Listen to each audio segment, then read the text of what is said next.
Bienvenue sur Stoïque toujours. Restez stoïque toujours. La plupart des gens veulent changer leur vie, mais presque personne n'est prêt à faire ce qu'il faut pour y parvenir. Ils veulent de la discipline sans sacrifice, du succès sans effort, des résultats sans payer le prix.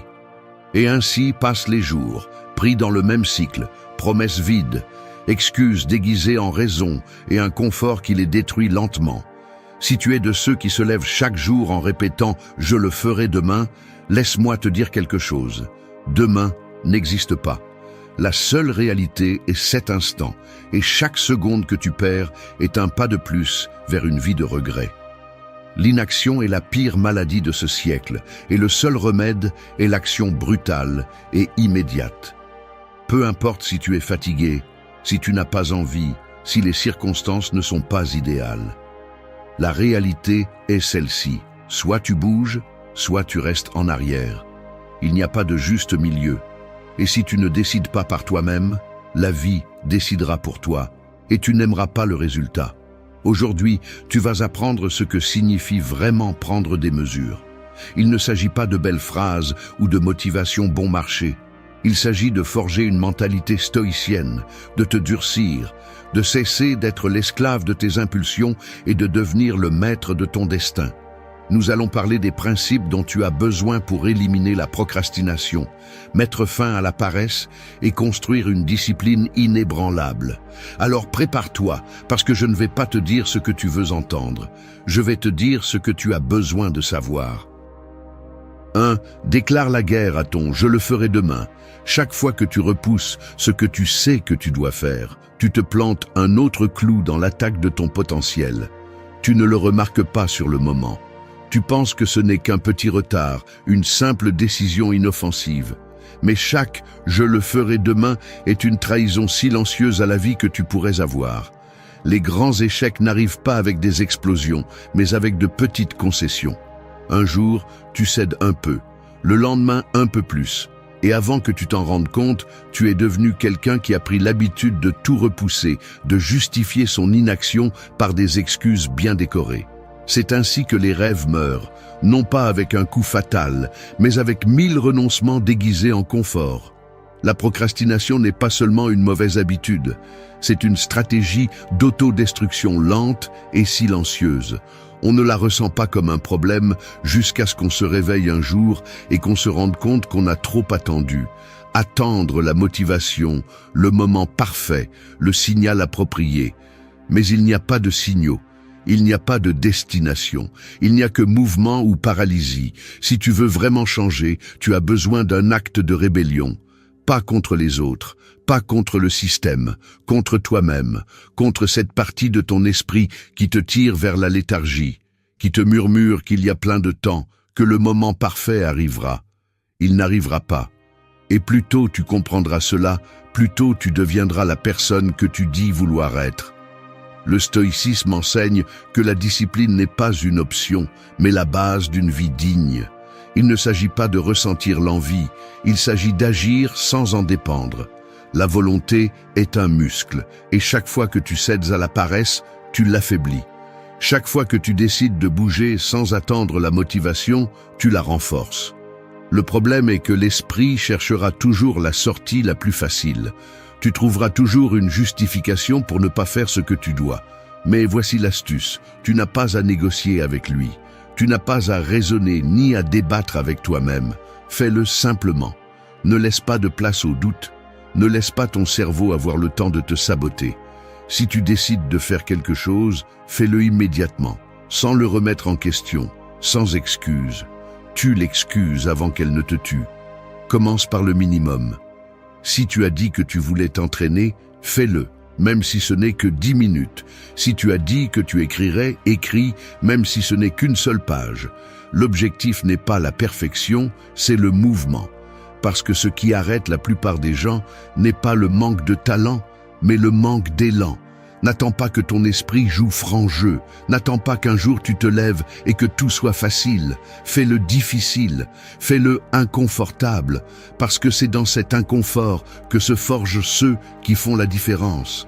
Chaque excuse que tu acceptes est une chaîne de plus dans ta propre prison. Brise-les une par une, non pas avec des discours, non pas avec des promesses, mais avec de l'action, sans applaudissements, sans témoins, parce que la vraie guerre ne se livre pas en public. Elle se livre dans ces moments où personne ne te voit, quand tu décides si tu continues à nourrir ton propre auto-illusion ou si tu te lèves enfin et fais ce que tu as dit que tu ferais. 2. Écrase l'inertie avant qu'elle ne t'écrase. L'inertie est un tueur silencieux. Tu n'as pas besoin de prendre une mauvaise décision pour échouer. Il suffit simplement de ne prendre aucune décision. L'immobilité devient une habitude, la procrastination un mode de vie, et sans t'en rendre compte, la médiocrité s'installe dans chaque coin de ton existence. Le plus dangereux de l'inertie n'est pas le manque d'action en soi, mais la justification qui l'accompagne. Elle ne te dit pas d'abandonner, elle te dit d'attendre, de prendre une pause, de réfléchir un peu plus avant d'agir. Elle t'anesthésie avec le confort jusqu'à ce que ta volonté soit complètement endormie. Le problème est que pendant que tu t'arrêtes, le monde continue de tourner. La vie n'attend pas que tu trouves le moment parfait pour bouger. Chaque seconde de passivité est une seconde où d'autres avancent, où les opportunités s'évanouissent et où tes rêves pourrissent dans le tiroir de ce que tu aurais pu faire. Mais voici la clé. L'inertie n'est pas un mur inébranlable, c'est juste un voile mince qui se déchire avec le premier pas. Le plus difficile n'est pas de bouger, le plus difficile est de démarrer. Le premier mouvement est le plus coûteux, car c'est celui qui rompt avec la résistance mentale que tu as accumulée pendant des années. Quand tu te trouves pris dans l'inertie, ne pense pas. Sans analyse, fais quelque chose, n'importe quoi. Lève-toi, marche, commence la première tâche, fais la première répétition, écris la première ligne. Une fois que tu bouges, l'élan fera le reste. L'action est le seul moyen de briser la paralysie. Imagine un énorme rocher au sommet d'une montagne. Tant qu'il est immobile, le déplacer semble impossible. Mais si tu le pousses un peu, il commence à rouler. Et avec chaque mètre, il devient plus rapide, plus irrésistible. Il en va de même pour toi. Le premier coup de pouce est tout ce dont tu as besoin. L'inertie n'est jamais vaincue par la pensée, mais par les actes. Tu ne peux pas débattre avec la paresse. Tu ne peux pas négocier avec la procrastination. Tu ne peux les écraser qu'à travers le mouvement. N'attends pas d'avoir envie, n'attends pas que tout soit aligné. Commence, même si c'est de manière imparfaite. Le stoïcisme enseigne que nous ne devons pas dépendre de l'émotion pour agir. Peu importe si tu te sens motivé ou non. Peu importe si tu es fatigué. Peu importe si la situation n'est pas idéale. La seule chose qui compte est ce que tu fais. Et chaque fois que tu choisis de bouger, au lieu de rester immobile, tu te rapproches d'un pas de la personne que tu veux vraiment être. Si tu permets à l'inertie de gouverner ta vie, tu finiras enterré sous son poids. Mais si tu décides de l'écraser maintenant, avec une action immédiate et sans excuse, tu feras du mouvement ton plus grand allié. Commence maintenant, sans attendre, sans penser. Bouge simplement. 3. Choisis l'inconfort maintenant ou le regret plus tard. La vie te donne deux options. Souffrir maintenant pour grandir ou souffrir plus tard de regret. Il n'y a pas de troisième alternative. Il n'y a pas de raccourci. Soit tu fais face à l'inconfort aujourd'hui, soit le remords te dévore demain. Ce que la plupart ne comprennent pas, c'est que la douleur ne peut pas être évitée. Elle ne peut qu'être choisie. Tu choisis la douleur de la discipline ou celle de la médiocrité. L'effort de te lever tôt ou l'amertume de regarder en arrière et de voir une vie gaspillée. Te brûler dans la forge du progrès ou l'asphyxie de savoir que tu aurais pu être plus, mais tu n'as pas eu le courage d'agir. Chaque fois que tu évites un défi, tu n'accumules pas du repos, tu accumules de la dette. Une dette qui se paie avec la frustration, avec des jours gris, avec le vide de savoir que ton potentiel est resté enfoui sous le confort. Parce que le regret est le fardeau le plus lourd qui existe et tu ne peux pas lui échapper. Les gens cherchent le confort comme s'il s'agissait d'un trésor. Mais le confort est un piège. Il se sent bien au début. Mais ensuite, il devient une cage qui te rend faible, tiède, incapable de supporter la moindre adversité. Et quand vient le moment de vérité, Tu découvres que le confort ne t'a préparé à rien. Si tu choisis l'inconfort maintenant, ce ne sera pas facile. Tu voudras abandonner, tu voudras chercher la sortie facile, le repos, l'excuse. Mais chaque goutte de sueur est un investissement. Chaque seconde d'effort est une brique dans la construction de la personne que tu veux être. Il n'y a pas de victoire sans bataille. Il n'y a pas de force sans charge.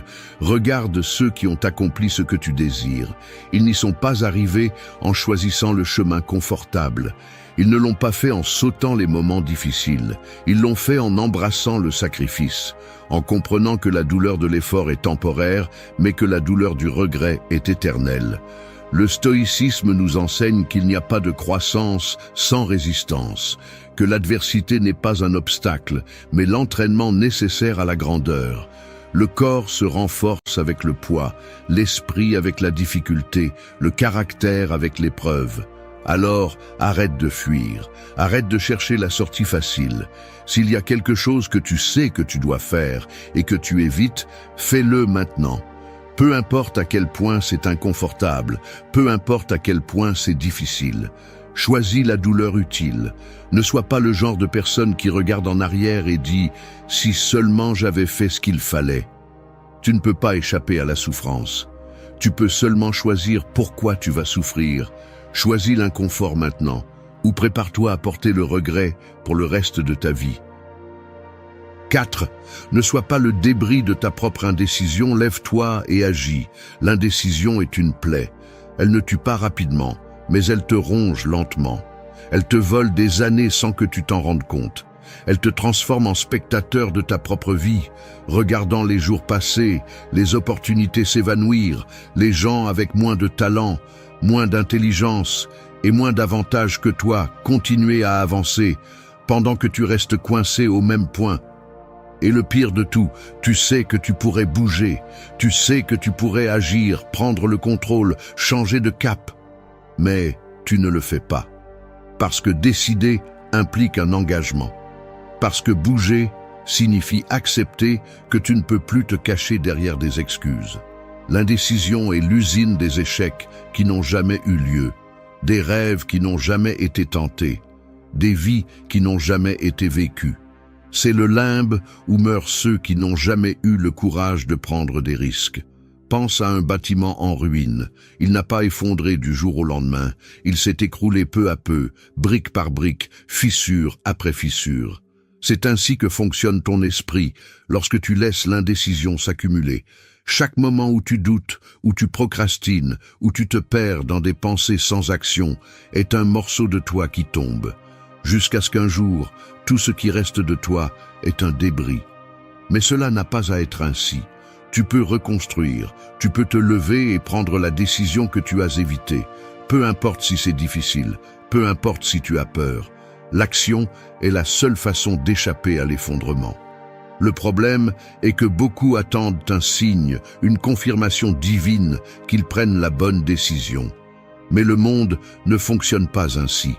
La certitude n'existe pas. Tu ne sauras pas si c'était la meilleure décision jusqu'à ce que tu la prennes et que tu affrontes ses conséquences. Et c'est bien. Parce que même si tu te trompes, il vaut mieux avoir agi que d'être resté paralysé au même endroit. Les stoïciens savaient que l'indécision est un fardeau pire que l'échec. Parce que l'échec t'apprend au moins quelque chose. L'indécision ne fait que te consumer. Il ne s'agit pas de choisir parfaitement. Il s'agit de choisir avec détermination. Bouger, corriger en cours de route, ajuster la direction en marche.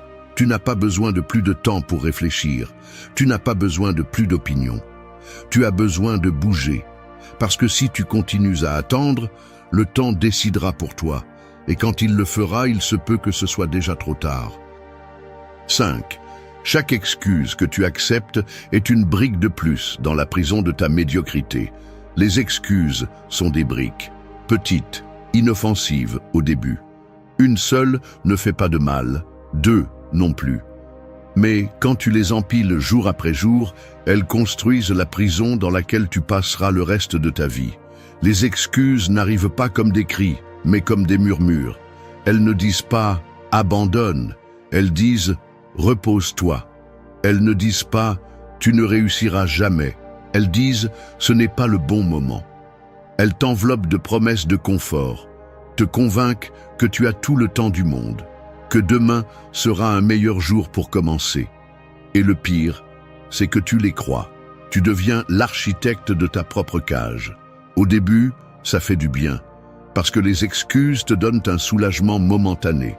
Elles te permettent d'éviter l'effort, d'esquiver la peur de l'échec, de justifier ta passivité. Mais la facture arrive, elle arrive toujours, et quand elle le fait, tu te rends compte de la vérité brutale. Les excuses ne te protègent pas, elles t'enterrent. Chaque fois que tu acceptes une excuse, tu deviens plus faible. Chaque fois que tu décides de ne pas faire ce que tu dois, ta volonté s'érode. Les gens ne tombent pas d'un coup, ils s'effondrent petit à petit. Ce n'est pas la grande erreur qui détruit, ce sont les petites concessions quotidiennes qui s'accumulent jusqu'à ce qu'un jour tu te réveilles et te rendes compte que tu es devenu quelqu'un qui ne tient pas ses promesses, quelqu'un qui parle beaucoup, mais fait peu. Regarde autour de toi. La plupart des gens vivent dans une prison qu'ils ont construite de leurs propres mains, une prison d'excuses, d'opportunités gaspillées, de rêves qui se sont noyés sous le poids de la paresse. Et le pire, c'est que les portes étaient toujours ouvertes. Le stoïcisme enseigne que la responsabilité est non négociable. Si tu échoues, c'est de ta faute. Si tu ne progresses pas, c'est de ta faute. Si ta vie n'est pas ce que tu veux, ce n'est pas par manque d'opportunités, mais par excès d'excuses. La vie ne s'arrête pas parce que tu as peur, elle ne s'adapte pas à tes insécurités. Elle avance avec ou sans toi. Si tu veux vraiment être libre, tu dois démolir la prison que tu as construite. Pas avec des mots, pas avec plus de promesses, avec une action immédiate. La prochaine fois que ton esprit essaiera de justifier l'inaction, fais-le taire avec du mouvement. Ne te donne pas l'option de douter, ne te donne pas l'option de repousser. Fais-le maintenant, sans réfléchir, parce que chaque fois que tu brises une excuse, tu détruis une brique de ta propre prison. Et avec assez de coups, tu abattras les murs qui t'ont gardé emprisonné. 6. Que la fatigue te rattrape en courant, pas en étant assis. La fatigue est inévitable. Tu la ressentiras dans tes os, dans tes muscles, dans ton esprit. Mais il y a une grande différence entre ceux que la fatigue trouve en avançant et ceux qu'elle trouve stagnants. Le premier est le guerrier, le second est le vaincu. La plupart des gens se plaignent d'être fatigués, mais ce n'est pas une vraie fatigue. C'est le poids d'une vie gaspillée, de la monotonie, de l'inaction. Ce n'est pas la fatigue qui forge le caractère, c'est celle qui consume l'âme.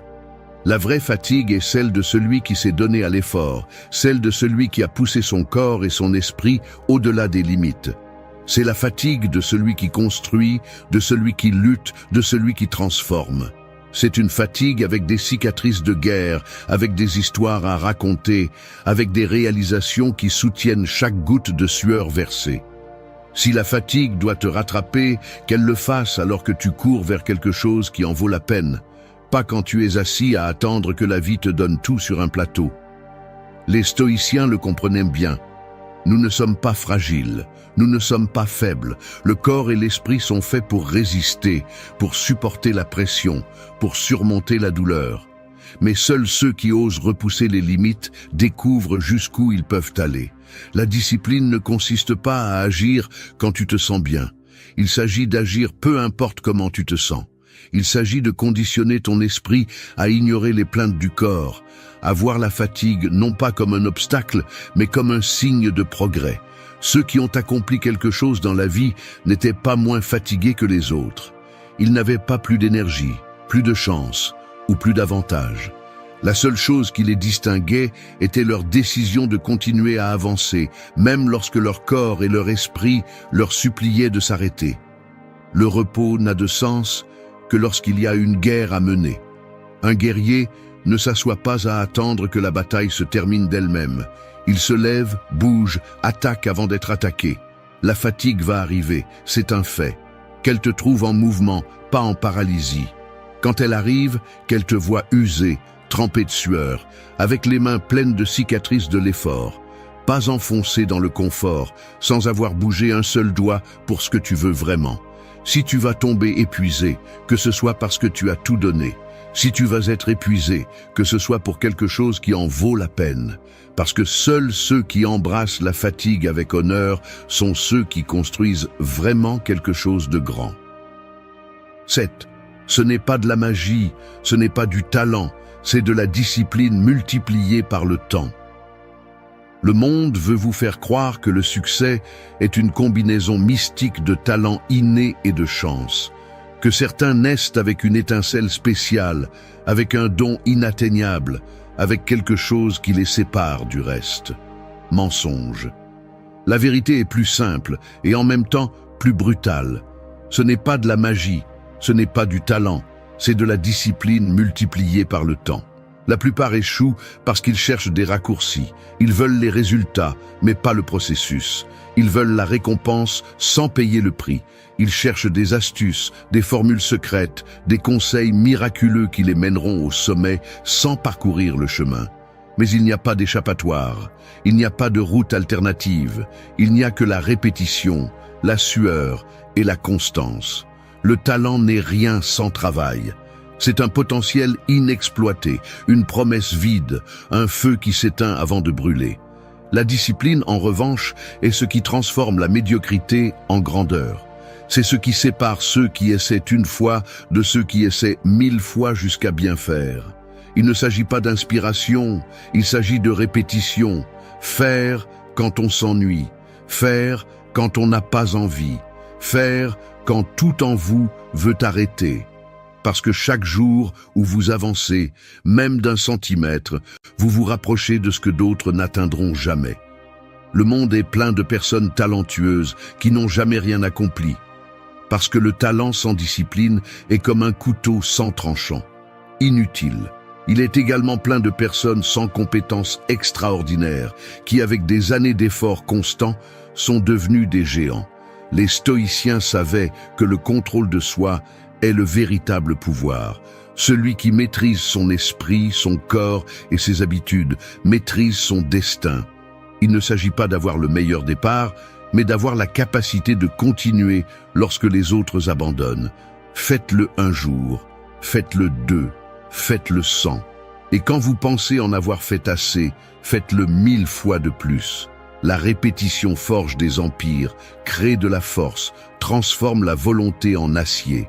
Le succès n'a pas de secret. Il a seulement un prix que presque personne n'est prêt à payer. Travail quotidien, répétition inlassable, sacrifice non négociable. Ce qui semble impossible aujourd'hui deviendra une habitude demain si vous osez supporter le processus. Oubliez la chance, oubliez le talent. Faites ce que vous devez faire, encore et encore, jusqu'à ce que le monde n'ait d'autre choix que de vous reconnaître. Parce qu'à la fin du chemin, ceux qui accomplissent l'impossible ne sont pas les plus doués, ni les plus intelligents, ni les plus chanceux. Ce sont ceux qui ont compris que la vraie magie n'est rien d'autre que la discipline soutenue dans le temps. 8. Le moment parfait est un mensonge. Choisis de bouger maintenant. Le moment parfait n'existe pas. Il n'a jamais existé. Il n'existera jamais. C'est un mirage, une excuse déguisée en prudence, un mensonge qui te maintient dans l'inaction. Combien de fois t'es-tu dit que tu commencerais quand le moment serait venu, quand tu auras plus de temps, quand tu te sentiras prêt, quand les circonstances seront favorables? Mensonge après mensonge après mensonge. Le monde ne s'arrêtera pas pour s'aligner sur tes attentes. La vie ne va pas te dérouler un tapis rouge ni attendre que tu te sentes prêt. Si tu continues à attendre le moment parfait, tu vas mourir en attendant. Celui qui comprend cela bouge, peu importe le chaos qui l'entoure. Il n'attend pas la clarté, il la crée. Il n'attend pas la stabilité, il la construit. Il n'attend pas la confiance, il la gagne en chemin.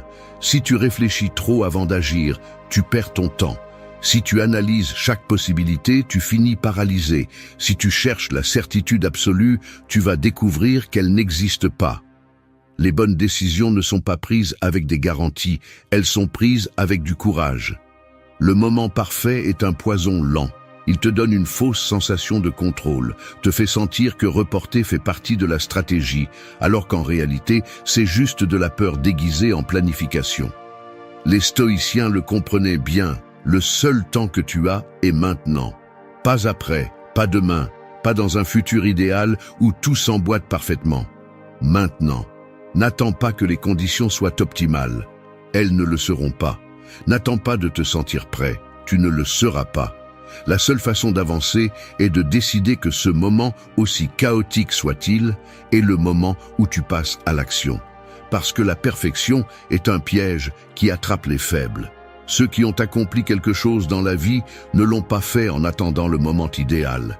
Ils l'ont fait au milieu du désastre, avec peur, avec doute, avec obstacle. Mais ils l'ont fait. Et c'est tout ce qui compte. S'il y a quelque chose que tu sais que tu dois faire, fais-le maintenant. Ne cherche pas de signes, n'attends pas de motivation, ne continue pas à justifier ta paralysie par l'idée que plus tard ce sera mieux. Parce que ce ne sera pas le cas. Le meilleur moment pour bouger était hier. Le deuxième meilleur moment est maintenant. Alors arrête de te tromper. Arrête de reporter ta vie. La différence entre ceux qui avancent et ceux qui restent derrière n'est pas la chance, ni l'intelligence, ni le talent. C'est la capacité d'agir sans attendre que tout soit en place. Le monde ne va pas s'arrêter pour toi. Ou tu bouges maintenant, ou tu restes coincé dans le mensonge du « un jour ». 9. Si tu restes immobile, le monde t'enterre sans prévenir. La vie n'attend pas. Le temps ne négocie pas. Si tu t'arrêtes, même pour un instant, le monde continue d'avancer sans toi. Et quand tu décides de bouger à nouveau, tu découvres qu'il est déjà trop tard, que ceux qui ont continué à avancer sont inatteignables, que le temps que tu as perdu ne reviendra jamais. Il n'y a pas de point neutre dans la vie.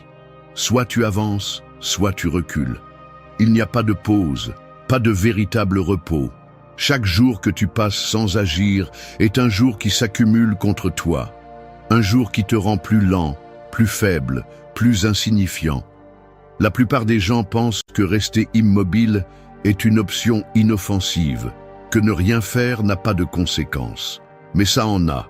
Chaque moment où tu choisis la passivité, le monde non seulement avance, mais t'enterre un peu plus. Et le pire, c'est que, lorsque tu décides enfin de te réveiller, tu es déjà sous une montagne d'opportunités perdues, de compétences rouillées, de temps que tu ne récupéreras jamais. Regarde autour de toi. Les personnes qui dominent le monde ne sont pas nécessairement les plus intelligentes, ni les plus talentueuses. Ce sont celles qui ont compris que le temps est impitoyable et que rester immobile équivaut à être dévoré par ceux qui continuent d'avancer. Si tu penses que tu as du temps, tu es en danger. Chaque seconde d'indécision est une seconde où le monde te laisse derrière. Chaque jour où tu repousses ce que tu dois faire, quelqu'un d'autre le fait mieux que toi, plus vite que toi, avec plus de détermination que toi. Et quand tu essaies de bouger, ils seront déjà trop loin. Il n'y a rien de plus dangereux que la fausse sensation de stabilité. La croyance que tu peux rester où tu es et que tout restera pareil. Parce que ça ne restera pas pareil. Soit tu t'améliores, soit tu deviens insignifiant. Soit tu t'adaptes, soit tu t'éteins. Les stoïciens le savaient bien. Le monde ne s'arrête pour personne. La nature n'a pas de pitié pour ceux qui n'évoluent pas. Celui qui ne se renforce pas s'affaiblit. Celui qui n'avance pas tombe. N'attends pas que le temps te rappelle ta fragilité. Bouge avant que le monde ne le fasse pour toi. Si tu as peur d'échouer, souviens-toi de ceci. Le plus grand échec n'est pas d'essayer et de rater, c'est de rester immobile pendant que tout ce que tu as toujours voulu s'éloigne de toi. Alors, arrête d'attendre. Arrête de te tromper avec l'idée que tu peux mettre en pause ta croissance sans payer le prix. Chaque seconde compte, chaque décision pèse. Le monde ne prévient pas avant de t'enterrer. Tu t'en rends compte quand tu es déjà sous terre. 10. Deviens un stratège de ton temps, pas son esclave. Le temps est un tueur silencieux. Tu ne le sens pas arriver, mais il est là, implacable, te volant des secondes, dévorant des opportunités, détruisant tout ce que tu remets à plus tard. Chaque instant que tu n'utilises pas avec intention est un morceau de ta vie que tu ne récupéreras jamais. Il y a deux types de personnes dans ce monde. Celles qui gouvernent leur temps comme des stratèges et celles qui le gaspillent comme des esclaves. Les premiers conçoivent leur journée comme un champ de bataille, plaçant chaque action à l'endroit exact pour avancer. Les seconds errent sans direction, laissant les distractions dicter leur destin, permettant à l'urgence des autres de noyer leur propre but. La plupart ne manquent pas de talent, mais d'aptitude à gérer le temps. Ils se noient dans des tâches sans importance, perdent des heures dans des distractions déguisées en repos, se trompent en pensant qu'être occupé est la même chose que de progresser. Mais la vérité est celle-ci. Celui qui ne contrôle pas son temps ne contrôle pas sa vie. Chaque jour est un sablier que tu ne peux pas retourner. Chaque grain de sable qui tombe est un rappel que tu es en train de manquer de marge d'erreur. Tu ne peux pas demander plus de temps. Tu ne peux pas négocier avec lui. Tu ne peux pas l'arrêter. Tu peux seulement décider comment tu l'utilises avant qu'il ne t'échappe des mains. Les stoïciens l'ont bien compris. La vie est courte, plus que tu ne le penses. Mais pas parce qu'elle a peu d'années, mais parce que la plupart des gens la gaspillent en futilité. Le problème n'est pas que tu as peu de temps, c'est que tu ne l'utilises pas bien. La différence entre ceux qui accomplissent quelque chose et ceux qui se perdent dans la foule n'est pas la chance, ce n'est pas le talent, ce n'est pas l'intelligence. C'est la maîtrise absolue de leur temps. C'est la capacité de couper l'inutile sans pitié, de se concentrer avec une précision chirurgicale sur ce qui compte vraiment. N'attends pas que la vie te donne un ultimatum. N'attends pas d'être sur ton lit de mort pour te rendre compte que tu as gaspillé des années sur des choses sans importance. Si le temps est une arme, utilise-la pour construire, pas pour te détruire. Si la vie est un jeu, apprends à y jouer comme un maître, pas comme un simple pion sur l'échiquier. Arrête de courir en rond, arrête de remplir ta journée de tâches sans but. Le temps n'est pas infini. Ou tu le maîtrises, ou il te détruit. Merci d'être resté jusqu'à la fin de la vidéo. Si vous avez tout vu, commentez « Je suis stoïcien ». Merci d'avoir regardé Stoïque toujours. Rappelez-vous, chaque épreuve est une leçon et chaque instant une chance de devenir plus fort. Si vous avez trouvé de la valeur ici, abonnez-vous et marchez avec nous sur le chemin de la sagesse. À la prochaine, restez stoïque, toujours